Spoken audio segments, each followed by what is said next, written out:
1 मई 2011 की रात अंधेरे में डूबी हुई थी। आसमान में एक भी तारा नहीं चमक रहा था और चारों ओर सन्नाटा पसरा हुआ था। जलालाबाद, अफगानिस्तान में यूएस नेवी सील्स की एक छोटी सी टीम स्टेल्थ हेलीकॉप्टर्स में सवार हुई। ये हेलीकॉप्टर विशेष रूप से इस मिशन के लिए तैयार किए गए थे। ये टीम, जिसे सील टीम 6 के नाम से जाना जाता है, एबोटाबाद, पाकिस्तान की तरफ उड़ान भरी। उनका डेस्टिनेशन इनके बाद थे। शहर के बीचों बीच एक सुरक्षित कंपाउंड। ये ऑपरेशन, जिसका कोड नेम नेपट्यून स्पीयर था, 10 साल से चली आ रही तलाश का नतीजा था।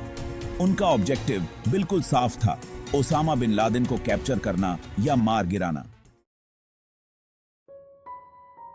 11 सितंबर 2001 को दुनिया हमेशा के लिए बदल गई। वर्ल्ड ट्रेड सेंटर और पेंटागन पर हुए अटैक्स ने यूनाइटेड स्टेट्स को हिलाकर रख दिया। लगभग 3000 बेगुनाह लोगों की जान चली गई। इन अटैक्स का मास्टरमाइंड ओसामा बिन लादेन, जो अल-कायदा का लीडर था। बिन लादेन, जो सऊदी में पैदा हुआ एक मिलिटेंट था, ने यूनाइटेड स्टेट्स के खिलाफ युद्ध का ऐलान कर दिया था। उसने पूरी दुनिया में अमेरिकन इंटरेस्ट पर अटैक्स करने का आह्वान किया था। 9/11 अटैक्स उसका सबसे दुस्साहसी और विनाशकारी वार था। यूएस ने प्रेसिडेंट जॉर्ज डब्ल्यू बुश के नेतृत्व में वॉर ऑन टेरर शुरू किया। इसका प्राइमरी ऑब्जेक्टिव था बिन लादेन को ढूंढना और अल-कायदा को खत्म करना। 9/11 अटैक्स के बाद ओसामा बिन लादेन गायब हो गया। वो एक भूत बन गया था, जो अफगानिस्तान और पाकिस्तान के दूर दराज के पहाड़ी इलाकों में सेफ हाउसेज में इधर उधर घूमता रहता था। वो एक भूत बन गया था जो अफगानिस्तान और पाकिस्तान के दूर दराज के पहाड़ी इलाकों में सेफ हाउसेज में इधर उधर घूमता रहता था। उसकी मायावी उपस्थिति ने उसे पकड़ना और भी मुश्किल बना दिया। यूएस ने अपने एलाइज के साथ उसे ढूंढने में बिलियंस ऑफ डॉलर्स खर्च कर दिए। उन्होंने सोफिस्टिकेटेड टेक्नोलॉजी और ह्यूमन इंटेलिजेंस का इस्तेमाल किया। उन्होंने उसकी कैप्चर की इंफॉर्मेशन के लिए $25 मिलियन का रिवॉर्ड रखा था। यह रिवॉर्ड दुनिया भर के बाउंटी हंटर्स और इन्फॉर्मेंट्स को आकर्षित करने के लिए था। सालों साल एक फ्रस्ट्रेटिंग तलाश में बदल गए। सोल्जर्स और इंटेलिजेंस एजेंट्स ने रफ टेरेन्स में अपनी जान की बाजी लगाई। बिन लादेन मायावी बना रहा, अपने फॉलोअर्स से ऑडियो और वीडियो मैसेजेस के जरिए कम्युनिकेट करता रहा।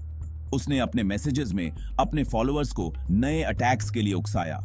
उसने पूरी दुनिया में अटैक्स को इंस्पायर करना जारी रखा। उसके मैसेजेस ने ग्लोबल टेरर नेटवर्क को और मजबूत किया। यूएस इंटेलिजेंस कम्युनिटी ने उसे ट्रैक डाउन करने के लिए बिना थके काम किया। उन्होंने हर अवेलेबल रिसोर्स का इस्तेमाल किया। उन्होंने हर लीड को फॉलो किया, चाहे वो कितनी भी छोटी क्यों ना हो, एक ब्रेक थ्रू की उम्मीद में। उनकी रिलेंटलेस एफर्ट्स ने आखिरकार एक दिन रंग लाया। 2010 में पजल का एक क्रिटिकल पीस सामने आया। यूएस इंटेलिजेंस ने एक कुरियर के फोन कॉल को इंटरसेप्ट किया। माना जा रहा था कि यह कुरियर बिन लादेन के इनर सर्कल का हिस्सा था। इंटेलिजेंस कम्युनिटी ने बड़ी ही सावधानी से कुरियर की मूवमेंट्स को ट्रैक किया। उन्होंने उसका पीछा एबोटाबाद के उस कंपाउंड तक किया। यह कंपाउंड अनयूजुअल था। यह हेविली फोर्टिफाइड था। ऊंची दीवारों के ऊपर कटीले तारे लगे हुए थे। यहां कोई फोन लाइंस या इंटरनेट कनेक्शन नहीं था। यहां रहने वाले लोग अपना कचरा जला देते थे, जिससे और भी शक होता था। सीआईए ने हर डिटेल को एनालाइज करते हुए यह कंक्लूड किया कि यहां ओसामा बिन लादेन के छिपे होने की बहुत ज्यादा प्रोबेबिलिटी है। Section 5, the plan operation Neptune spear. President Barack Obama ने कंपाउंड पर रेड करने की परमिशन दे दी। यह ऑपरेशन बहुत ज्यादा रिस्क भरा था। पाकिस्तान, जो वॉर ऑन टेरर में यूएस का एक की एलाई था, को इस रेड की जानकारी नहीं दी गई थी। यह ऑपरेशन अगर गलत होता तो दोनों देशों के बीच रिलेशंस को खतरे में डाल सकता था। यह mission elite navy seal team 6 को सौंपा गया था। उन्होंने हफ्तों तक ट्रेनिंग ली, कंपाउंड के एक रेप्लिका पर हर पॉसिबल सिनेरियो की रिहर्सल की। प्लान यह था कि रात में कंपाउंड में घुसना है, बिन लादेन को कैप्चर करना है या मार गिराना है। और कोई भी वैल्यूएबल इंटेलिजेंस कलेक्ट करनी है। यह ऑपरेशन स्पीड और प्रिसीजन के साथ करना था। Section 6, the infiltration into the lion's den. अंधेरे की आड़ में सील्स अपने स्टेल्थ हेलीकॉप्टर्स में कंपाउंड के पास पहुंचे। एक हेलीकॉप्टर में मैकेनिकल फेलियर आ गई और उसे कंपाउंड की दीवारों के अंदर हार्ड लैंडिंग करनी पड़ी।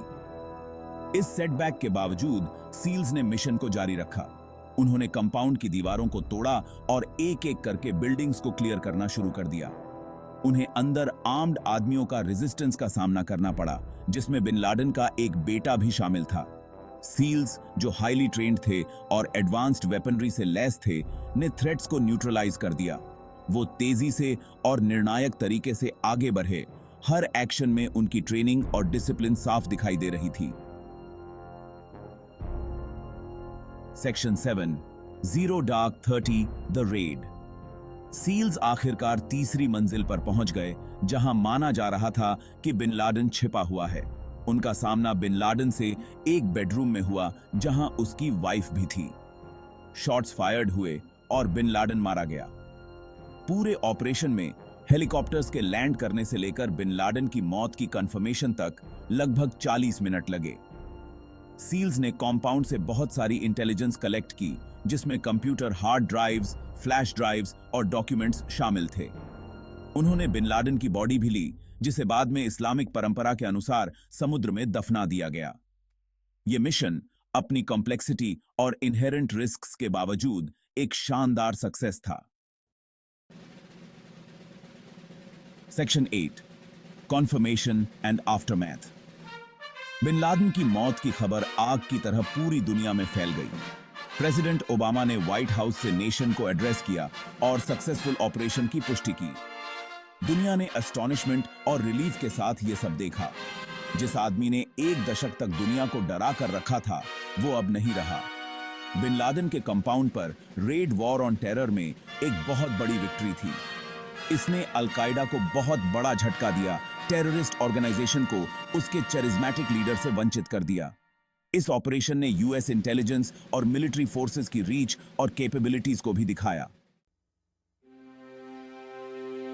Section 9, global reactions, a world divided. Bin Laden की मौत पर रिएक्शंस मिले जुले थे। यूनाइटेड स्टेट्स में सेलिब्रेशंस हुए और लोगों ने रिलीफ जाहिर की। लोग न्यूयॉर्क सिटी में ग्राउंड जीरो पर इकट्ठा हुए, अमेरिकन फ्लैग्स लहराए और यूएसए यूएसए के नारे लगाए। कई लोगों के लिए सालों के डर और अनिश्चितता के बाद यह क्लोजर की तरह था। हालांकि दुनिया के दूसरे हिस्सों में, खासकर मुस्लिम वर्ल्ड में, प्रोटेस्ट हुए और निंदा की गई। कुछ लोग बिन लादेन को एक हीरो मानते थे, वेस्टर्न इंपीरियलिज्म के खिलाफ एक फाइटर। वो उसकी हत्या को एक्स्ट्रा जुडिशियल असैसिनेशन मानते थे। इस रेड ने बिन लादेन को पनाह देने में पाकिस्तान के रोल पर भी सवाल खड़े किए। Section 10, legacy, the war on terror after bin Laden. Osama bin Laden की हत्या ने वॉर ऑन टेरर में एक टर्निंग पॉइंट मार्क किया। यह घटना एक सिंबॉलिक विक्ट्री थी। इसने अल-कायदा को काफी कमजोर कर दिया। इसके हाइडआउट्स और कैंप्स को सिस्टमैटिकली टारगेट किया गया। ड्रोन स्ट्राइक्स और इंटरनल डिविजन्स के दबाव में ऑर्गेनाइजेशन अपनी ऑपरेशनल कैपेबिलिटीज को बनाए रखने के लिए संघर्ष कर रहा था। वॉर ऑन टेरर जारी रहा और एंटी टेररिज्म फोर्सेस ने अपनी स्ट्रेटजीज को अडेप्ट किया। अल-कायदा की आइडियोलॉजी से इंस्पायर्ड होकर नए टेररिस्ट ग्रुप्स सामने आए। इराक और सीरिया में आइसिस का राइज होना टेररिस्ट थ्रेट की एंड्यूरिंग नेचर को दर्शाता है।